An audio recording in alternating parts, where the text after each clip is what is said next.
U cilju povećanja bezbednosti svih učesnika u saobraćaju, pripadnici Ministarstva unutrašnjih poslova, Uprave saobraćajne policije, do 23. februara sprovode pojačanu kontrolu učesnika u saobraćaju. Kontrola će biti usmerena na otkrivanje prekršaja prekoračenja brzine kretanja vozila, nepropisnog preticanja, upravljanja vozilom pod dejstvom alkohola i psihoaktivnih supstanci, nekorišćenja sigurnosnog pojasa i nepropisnog korišćenja telefona tokom vožnje, kao i prekršaja pešaka. Od početka 2020. godine, broj saobraćajnih nezgoda na našim putevima povećan je za 16%, a broj prekršaja za 7% u odnosu na isti period prošle godine. U tom periodu poginulo je 22 vozača putničkog vozila i isto toliko pešaka, 12 putnika u putničkom vozilu i 7 biciklista.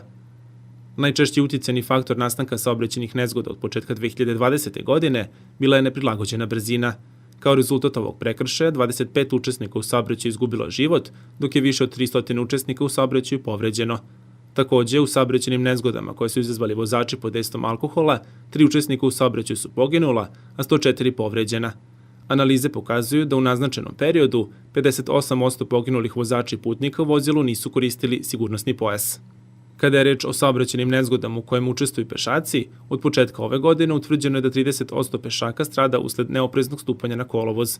Takođe, 30% saobraćajnih nezgoda sa nastradalim pešacima izazvali su vozači putničkih vozila.